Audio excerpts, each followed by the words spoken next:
പിന്നെ മുതലാളി ചോദിച്ചു സെമീറ വയറിങ്ങും പ്ലംബിങ്ങൊക്കെ എന്തായിന്ന്. സംഭവം അതാ സെറ്റായിരിക്കും കേട്ടോ. പിന്നെ ഇത് മേലത്തെ ഒരു റൂമാണ്, ഒരു റൂമും പിന്നെ അല്ല ഒരു അപ്പാർട്ട്മെൻറ്റാണ്. ഇതിങ്ങനെ സെറ്റപ്പ്. ഇത് ഈ സൈറ്റുകളിലെ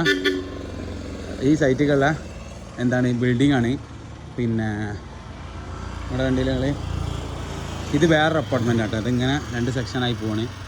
അപ്പോൾ എന്ത് ചെയ്തിട്ടുണ്ട്, ലൈറ്റ് കാര്യങ്ങൾ കംപ്ലീറ്റ് എന്ത് ചെയ്തിട്ടുണ്ട്, വലിച്ച് റെഡിയാക്കിയിട്ടുണ്ട്. സ്വിച്ച് കോണിംബെല്ലിൻ്റെ സ്വിച്ച് കാര്യങ്ങൾ ഒക്കെ കൊടുത്ത് സെറ്റാക്കിയിട്ടുണ്ട്. വയറിങ്ങരുന്ന് ഇവിടുന്ന് ഒഴിവായിട്ടുള്ളൂ കേട്ടോ. ചെറിയ DB കാര്യങ്ങൾ ബോക്സൊക്കെ എന്ത് ചെയ്തിട്ടുണ്ട്, ഫുള്ള് സെറ്റാക്കിയിട്ടുണ്ട്. പിന്നെ അതേപോലെ തന്നെ കിച്ചണത്തെ പരിപാടികളൊക്കെ എന്ത് ചെയ്തിട്ടുണ്ട്, അവർക്ക് അയച്ചിട്ടുണ്ട്. പിന്നെ നമ്മൾ എന്ത് ചെയ്തിട്ടുണ്ട്, ബാത്റൂം ആദ്യം തന്നെ എന്ത് ചെയ്തിരുന്നു തേച്ച് കൊടുത്തിരുന്നു കേട്ടോ.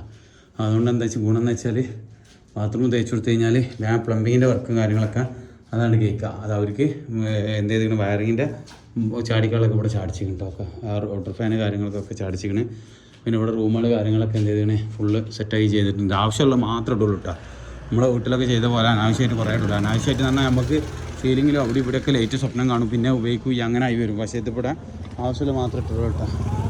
ഓക്കെ. അതേപോലെ തന്നെ അപ്പുറത്തും എന്തുണ്ട് സംഭവം സെറ്റാക്കി ചെയ്ത് ഇങ്ങനെ പോകുന്നുണ്ട് കേട്ടോ. മേലെ നമുക്ക് സിമെൻറ്റ് തേച്ചേ കാണാം. ഇതേപോലെ തന്നെ ഇതിനൊരു വേറെ ഐഡിയ ഞാൻ പറഞ്ഞിട്ടുണ്ട്. പിന്നീട് ഇവിടെയും കോണിംബെല്ലി സാധനങ്ങൾ സംഭവം സെറ്റ് കൊടുത്ത് പിന്നെ ഇവിടെ നമുക്ക് ആവശ്യമുള്ളടത്ത് മാത്രം ഇവിടെ DB ഇറക്കി ആവശ്യമുള്ളത് മാത്രം എന്ത് ചെയ്തിരിക്കണേ സംഭവങ്ങൾ ചെയ്ത് ഇങ്ങനെ ഒഴിവാക്കുന്നുണ്ട് കേട്ടോ. ഓക്കെ. കിച്ചൺ ഉണ്ട് ഒരാൾ. കിച്ചണത്തെ ചെറിയ പരിപാടി ഇതാ മുതലാളി ഇവിടെ ഉണ്ടായിട്ട്. അപ്പോൾ നമ്മളെ മുതലാളി പറഞ്ഞതാണ് ഗൾഫിൽ നിന്ന് ഇങ്ങനെ ചെയ്യണം സെമീറ. ഇവിടെ എന്ത് ചെയ്യണം, ഫ്രിഡ്ജിൻ്റെ ഒഴിവിടണം, ഇവിടെ ഇങ്ങനെ റാക്ക് വെക്കണം, അവിടെ ഇങ്ങനെ സിങ്ക് വെക്കണം എന്നൊക്കെ പറഞ്ഞതാണ് മുതലാളി. അതേപോലെ എന്ത് ചെയ്തിരിക്കണം കൽബ് ക്ലിയറാക്കി നമ്മൾ ചെയ്ത് കൊടുത്തിട്ടുണ്ട്. പിന്നെ ഇവിടെ ഇതേമാതിരി തന്നെ പ്ലംബിങ്ങിൻ്റെ പൈപ്പ് ഇത് നമ്മൾ എന്ത് ചെയ്ത് തേച്ച് ഒഴിവായി കൊടുത്തിരിക്കണേ. ബുദ്ധിമുട്ട് വരാതെ വെച്ചിട്ട് പ്ലംബിങ് ചെയ്യണ്ട വെച്ചിട്ട് നമുക്ക് ആ പണി നമുക്ക് തേപ്പുള്ളൂ. അപ്പോൾ അതേപോലെ ഈ റൂമിലും ഇത് റൂമാട്ടോ. ഈ റൂമിൽ എന്ത് ചെയ്തിട്ടുണ്ട് ഉള്ളമാർക്ക് സൗകര്യം നല്ല സെറ്റപ്പിൽ എന്ത് ചെയ്തിരിക്കുന്നത് എഞ്ചിനീയർ വരച്ചിട്ടുണ്ട്. മാഷാഅല്ലാ. ഞാൻ ഭയങ്കര എഞ്ചിനീയർ അഭിനന്ദിക്കേണ്ട ആ കാര്യത്തിൽ. കാരണം ഈ റൂമിന് ഇവിടെ ഒരു ഡോറ്, പിന്നെ നമ്മളെ കുറേ ടെക്നിക്കൽ ഐഡിയകൾ ഇതിമുണ്ട്.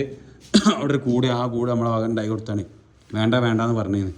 ഞാൻ പറഞ്ഞു ഈ റൂമിൽ വേറൊരു സൗകര്യം ഉണ്ടാവില്ല. ഈ ഒരു അപ്പാർട്ട്മെൻറ്റ് ചെറിയൊരു അപ്പാർട്ട്മെൻറ്റാണ്. അതുകൊണ്ട് ആ കൂട് എന്തായാലും നിർബന്ധമായി ചെയ്തേ പറ്റൂ. കാരണം ഞങ്ങൾക്ക് ഒരുപാട് വർക്ക് കൂടുതലാണ് ശരിക്ക് അടിക്കാൻ. ലിൻഡലാകുമ്പോൾ ഒറ്റയടിക്ക് ലിൻഡലടിച്ച് പോയാൽ മതി. പക്ഷേ ഞാൻ പറഞ്ഞ നിർബന്ധമാണ് സമ്മതാക്കാൻ നിങ്ങൾക്ക് ഇത് ഭാവിയിൽ ഉപകാരപ്പെടും. എന്തെങ്കിലും കച്ചറ സാധനങ്ങളെങ്കിലും കൊടുന്നിടാന്ന് പറഞ്ഞാൽ ആ കൂട് ഞാൻ ഉണ്ടായി കൊടുത്താട്ടോ. അപ്പോൾ അതുകൊണ്ട് തന്നെ വേറെ വർക്കുകളൊക്കെ അവർ നമുക്ക് പിടിച്ച് തരുന്നുണ്ട്. എന്ത് പറഞ്ഞാലും അതേപോലെ നല്ലപോലെ ചെയ്തിരുന്നു പറഞ്ഞുകൊണ്ട് വേറെ വർക്കുകളൊക്കെ പിടിച്ച് തരുന്നുണ്ട്. ഓക്കെ. ഇൻഷാ അല്ലാഹ്.